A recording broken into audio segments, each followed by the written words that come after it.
Okay, so this is what a back stitch looks like on the front. Both of these are examples of that, boom and boom.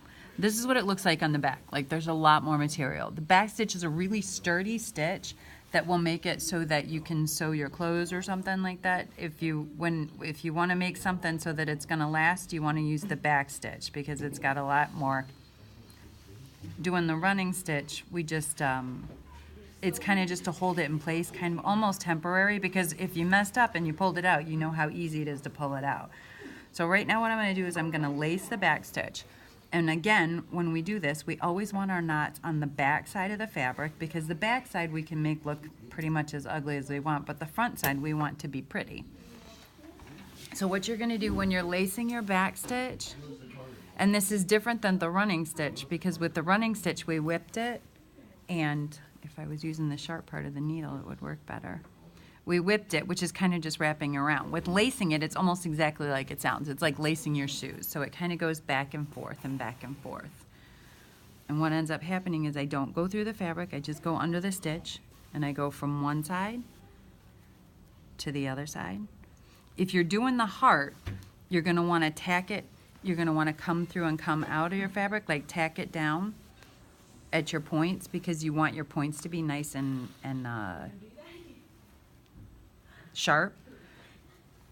So here we just go back and forth and back and forth. Once I finish this line, I'll go into my fabric, come back out of my fabric, and I'll go back through the other way. So if you see this, it just puts like a little green bump on the side of all of my little stitches. And then after I go back through the second way, it's almost going to look like a chain that you would see from a side view or top view. So just back and forth. With the first one, we went from the inside to the outside to the inside to the outside. Now you're going to go, if you're on the inside, you're going to go back in the inside.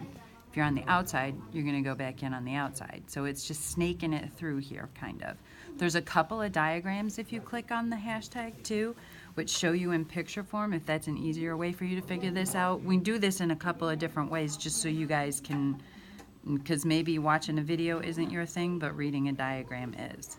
So I'm almost finished. Why am I having a problem getting through there today? All right, so I'm going to go back inside right here.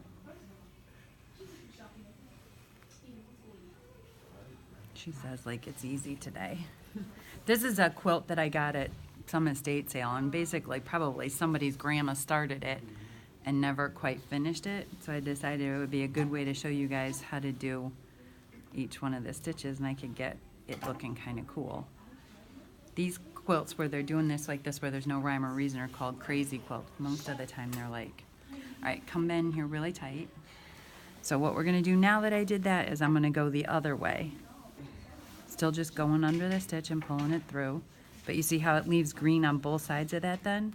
And what this is doing is bulking up your stitches a little bit and making them look really nice. So if you see that, then what you end up having is, like I said, it looks like a chain, doesn't it? Laying on its side. And that's how you do the laced back stitch. Thank you.